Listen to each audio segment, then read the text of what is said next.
ಹುಟ್ಟೋದ್ಯಾಕೆ ಸಾಯೋದ್ಯಾಕೆ ಏನಾದರೂ ಸಾಧಿಸಿ ಹೋಗೋಕೆ. ನಮಸ್ಕಾರ.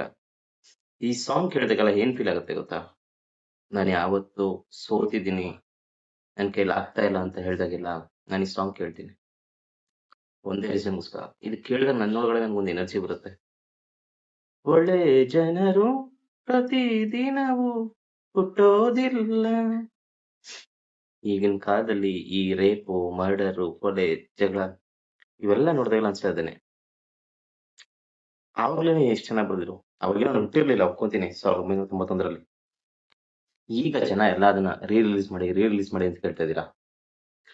ಓಕೆ, ಅವ್ರಿಗೆ ಸೋಲು ದೊಡ್ಡ ವಿಷಯನೇ ಅಲ್ಲ ಬಿಡಿ.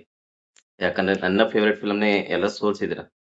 1990 ನಾನು ಹುಟ್ಟಿರ್ಲಿಲ್ಲ, ಬಟ್ ನಾನು ಹುಟ್ಟಿದಾಗ ಆಗಿದ್ದ ನನ್ನ ಫೇವ್ರೆಟ್ ಮೂವಿ ನನ್ನ ರವಿ ಮಾಮಂದು.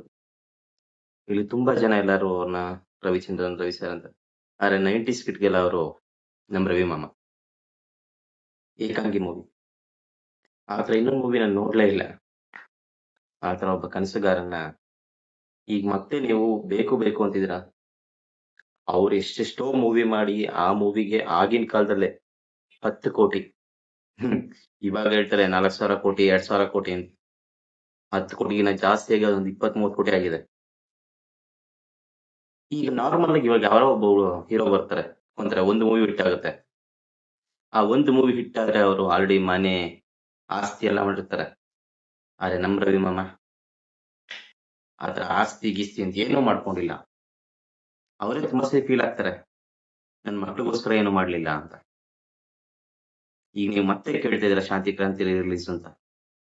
ಅದು ಬಿಕಾಸ್ ಆಫ್ ಈ ಸೋಷಿಯಲ್ ಮೀಡಿಯಾದಿಂದ.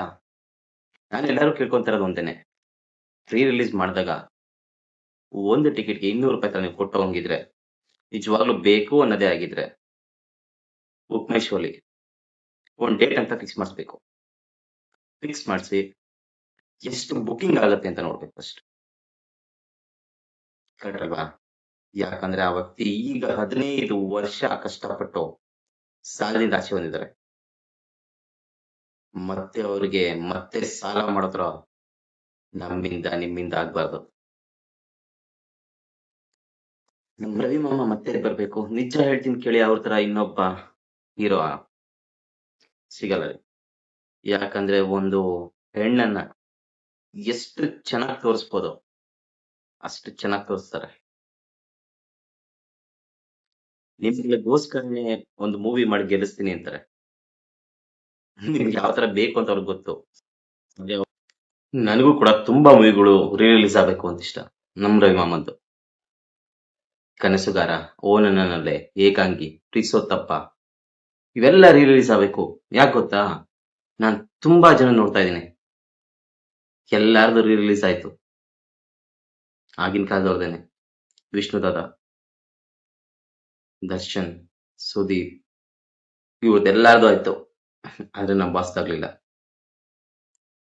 ಒಪ್ಕೊಂತೀನಿ, ಈಗಿನ ಜನ್ಸಿಗಳಿಗೆಲ್ಲ ತುಂಬಾ ಜನ ಹೀರೋಸ್ ಇದ್ದೀರಾ, ಫ್ಯಾನ್ಸ್ ಇದ್ದೀರಾ. ಆದ್ರೆ ಅವಾಗಿನ ಯಾವುದೇ ಹೀರೋಯಿನ್ ಆಗ್ಲಿ, ಯಾವುದೇ ಆಕ್ಟರ್ ಆಗ್ಲಿ, ನಮ್ ರವಿ ಮಾಮಕರ್ ಬಂದ್ ಮಾಡೋರು. ಈಗ್ಲೂ ಕೂಡ ನಿಜವಾದ ಒಂದು ಲವ್ ಸ್ಟೋರಿ ಅಂದ್ರೆ ನೀವ್ ಯಾವ ಮೂವಿ ಹೇಳ್ತೀರೋ ನಂಗೆ ಗೊತ್ತಿಲ್ಲ. ನನಗೆ ಗೊತ್ತಿರೋದು ಯಾರೇ ನೀನು ಚೆಲ್ವೆ. ನೋಡಿದೀರಾ? ನೋಡಿಲ್ಲ ಅಂದ್ರೆ ಈ ಮೂವಿಗಳೆಲ್ಲ ಹೋಗೊಂದ್ಸರಿ ನೋಡ್ಕೊಂಡ್ ಬನ್ನಿ. ಈ ಮೂವಿಗಳೆಲ್ಲ ಮತ್ತೆ ಈಗ ಟ್ರೆಂಡ್ ಆಗ್ತಾ ಇದಾವೆ. ಆ ಸ್ಟೋರಿಗಳು ಆವಾಗ ಟ್ರೆಂಡ್ ಆಗಿರ್ಲಿಲ್ಲ. ಅದೇ ಮೂವಿ ಈಗ ರಿಲೀಸ್ ಆದ್ರೆ ನಿಜವಾದ ಸೂಪರ್ ಸ್ಟಾರ್ ಯಾರು ಅಂತ ನಿಮ್ಗೆ ಗೊತ್ತಾಗುತ್ತೆ. ಸೊ ನಾನ್ ಕೇಳ್ಕೊಂತ ಇರೋದು ಈಗೊಂದೇ, ಆ ಮೂವಿ ರಿಲೀಸ್ ಆಗ್ಬೇಕು ಅಂದ್ರೆ ಫಸ್ಟೇನೆ ಬುಕ್ ಮೈ ಶೋಲಿ ಎಷ್ಟು ಜನ ಬರ್ತಾರೆ ಅಂತ ನೋಡ್ಕೋಬೇಕು. ಯಾಕಂದ್ರೆ ಸೋಷಿಯಲ್ ಮೀಡಿಯಾದಲ್ಲಿ ಬೇಕು ಅಂದ್ರಲ್ಲ ಥಿಯೇಟರ್ ಬಂದು ನೋಡ್ತಾರೆ ಅನ್ನೋದು ನಾನ್ ನಂಬಕ್ಕಾಗಲ್ಲ. ಮತ್ತೆ ಆ ವ್ಯಕ್ತಿನ 15 ವರ್ಷ ಕಷ್ಟಪಟ್ಟು ಈಗೆಲ್ಲ ಸಾಲ ತೀರ್ಸ್ಕೊಂಡು ನೆಮ್ಮದಿಯಾಗಿರೋರ್ಗೆ ಮತ್ತೆ ಸಾಲಗಾರನಾಗಿ ಮಾಡೋ ಆಸೆ ಕೂಡ ನಮಗಿಲ್ಲ. ಯಾಕಂದ್ರೆ ಬಂದಾಗ 1 ಸರಿ ಅಲ್ಲ, 2 ಸರಿ ಅಲ್ಲ, 5 ಸರಿ ಹೋಗಿ ನಾನು ಕುತ್ಕೊಂಡು ನೋಡ್ಬೋದು. ಬಟ್ ನಾನು 5 ಸರಿ ನೋಡಿದ್ರು ಅದು ಬರೀ 1,000 ರೂಪಾಯಿ ಆಗತ್ತಷ್ಟೇ. ಅದೇ ನೀವುಗಳೆಲ್ಲ ಬುಕ್ ಮೈ ಶೋ ಫಸ್ಟ್ ಇದ್ ಮಾಡಿ ಅವ್ರಿಗೊಂದು ಧೈರ್ಯ ಕೊಟ್ಟು ರಿಲೀಸ್ ಆಗುತ್ತೆ ಅಂತ ನೀವು ಮಾಡಿದ್ರೆ ಆಗತ್ತೆ. ಸೊ ರವಿ ಮಾಮ, ಆಲ್ ದಿ ಬೆಸ್ಟ್. ನಿಮ್ಮ ಕಮ್ ಬ್ಯಾಕ್ಗೋಸ್ಕರ ನಾನು ಕಾಯ್ತಾ ಇದೀನಿ. ಆ ರಿಲೀಸ್ ಆದ್ರೆ ಫಸ್ಟ್ ಡೇ ಫಸ್ಟ್ ಶೋ ಅಲ್ಲ 3 ಶೋ ಕೂಡ ಕುತ್ಕೊಂಡು ನಾನು ನೋಡ್ತೀನಿ. ನೀವು ನೋಡ್ತೀರಾ? ಯಾಕಂದ್ರೆ ಕನ್ನಡಿಗರನ್ನ ಬೆಳೆಸ್ಬೇಕು ಅನ್ನೋದನ್ನ ಅವ್ರ ಮೂವಿಗಳು ಬಂದಾಗೆಲ್ಲ ಅಷ್ಟೇ ಹೇಳೋದು. ಮಂಜಿನ ಹನಿ ಕನಸಿನ ಮೂವಿ ಎಷ್ಟು ಕಷ್ಟಪಟ್ರು, ಎಷ್ಟು ದುಡ್ಡು ಹಾಕರು, ಬಟ್ ರಿಲೀಸ್ ಆಯ್ತಾ? ಆಗಿಲ್ಲ. ಯಾಕಂದ್ರೆ ಈ ಸಾಲದ ಹೊರೆಲೆ ಅವ್ರಿನ್ನೂ ಸಿಗಾಕೊಂಡಿದ್ರು. ಈಗಷ್ಟೇ ಎಲ್ಲ ಮುಸ್ಕು ಆಚೆ ಬರ್ತಿದ್ದಾರೆ. ಸೊ ಅವ್ರಿಗೊಂದು ಧೈರ್ಯವಾಗಿ ಒಂದು ದಿವಸ ಎಂತೆಂಥ ಡಬ್ಬಾ ಫಿಲಮ್ಗಳೆಲ್ಲ ನೋಡ್ಬಿಟ್ಟಿದೀವಿ ನಾವು. ಯಾವ್ದಂತ ಡಬ್ಬಾ ಫಿಲ್ಮ್ ನೋಡಿದೀವಿ ಅಂದ್ರೆ ಇದು ಕಾಲ್ ದುಡುಗು ಸಮ ಇರಲ್ಲ ಅಂತದೆಲ್ಲ ನೋಡಿದೀವಿ. ರಿಲೀಸ್ ಮಾಡ್ಸೋಣ, ಒಂದ್ಸರಿ ಗೆದ್ಸಿ ತೋರಿಸಿ ಅವ್ರನ್ನ. ಅವ್ರು ಮತ್ತೆ ನಿಮ್ಗೆ ಎಂತೆಂಥ ಸಿನಿಮಾ ಕೊಡ್ತಾರೆ ಅಂತ ನೀವೇ ನೋಡಿ. ಸೊ ಸಿಗೋಣ.